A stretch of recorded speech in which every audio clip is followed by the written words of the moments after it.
Hi, നമ്മളിന്നൊരു beetroot ദോശയാണ് ഉണ്ടാക്കുന്നത്. അതിനായിട്ട് 4 ചെറിയ ബീട്രൂട്ട് കട്ട് ചെയ്ത് വെച്ചിട്ടുണ്ട്. 4 കൊച്ചുള്ളി, 1 പീസ് ഇഞ്ചി കട്ട് ചെയ്ത് വെച്ചിട്ടുണ്ട്. ദോശയ്ക്കുള്ള മാവ് 4 കപ്പ് എടുത്ത് വെച്ചിട്ടുണ്ട്. ഇനി നമുക്ക് ഈ ബീട്രൂട്ട്, ഉള്ളി, ഇഞ്ചി എല്ലാം കൂടെ മിക്സിയിലിട്ട് നന്നായിട്ടൊന്ന് അരച്ചെടുക്കാം. ഇപ്പം നമ്മൾ ഇതെല്ലാം നന്നായിട്ട് അരച്ചെടുത്തിട്ടുണ്ട്. ഇത് നമുക്ക് ദോശമാവിലേക്ക് ഒഴിച്ച് നന്നായിട്ട് കലക്കിയെടുക്കാം. ഇതുടനെ തന്നെ നമുക്ക് ദോശ ഇടാം. മാവ് നമ്മൾ ഒരു ദിവസം ദോശയ്ക്ക് വേണ്ടി പുളിപ്പിച്ച് എടുത്ത് വെച്ചിട്ടുള്ളതാണ്. അതുകൊണ്ട് ഉടനെ തന്നെ നമുക്ക് ചുട്ടെടുക്കാം. നന്നായിട്ട് കലക്കിയിട്ട് ഇതിലേക്ക് നമ്മൾ 1/2 സ്പൂൺ ഉപ്പ് കൂടി ഇട്ട് കൊടുക്കുന്നുണ്ട്. ഈ ദോശ കുട്ടികൾക്കൊക്കെ വളരെ ഇഷ്ടമാവും. നല്ല കളർഫുള്ളായിട്ടിരിക്കുന്നുണ്ട്. ചൂടോടെ തന്നെ ഉപയോഗിക്കണം, ക്രിസ്പി ആയിട്ടിരിക്കും. ഇനി നമ്മൾ ഗ്യാസിലൊരു ദോശ ഇടാനായിട്ട് കല്ല് വെച്ച് എണ്ണ തൂവി കൊടുത്തിട്ടുണ്ട്. അതിലേക്ക് ദോശ പരത്തി ചുട്ടെടുക്കാം.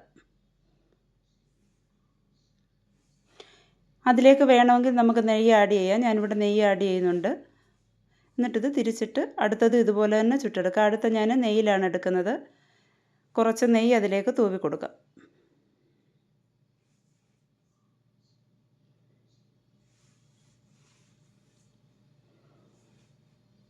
ഇനി അടുത്ത ദോശയ്ക്ക് വേണ്ടി അതിലേക്ക് ഒഴിച്ചു കൊടുക്കാം. ഇതുപോലെ തന്നെ പരത്തിയെടുക്കുക. തീരെ കനം കുറച്ച് പരത്തുന്നതാണ് ഒന്നുകൂടെ ടേസ്റ്റ്. അതുപോലെ ഇത് തണുത്ത് കഴിഞ്ഞാൽ അത്രയ്ക്ക് ടേസ്റ്റ് ഉണ്ടാകത്തില്ല. ചൂടോടെ തന്നെ യൂസ് ചെയ്യണം.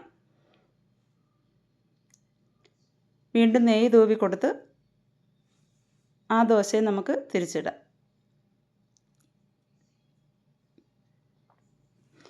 അടുത്ത ദോശയും നമുക്ക് ഇതുപോലെ ചുട്ടെടുക്കാം.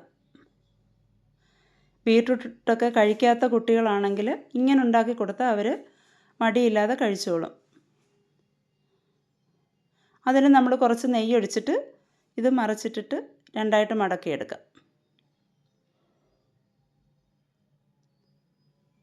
ദോശ നമ്മൾ ചുട്ട് കഴിഞ്ഞിട്ടുണ്ട്. ഇനി ഇത് നമുക്കൊരു പ്ലേറ്റിലേക്ക് മാറ്റാം.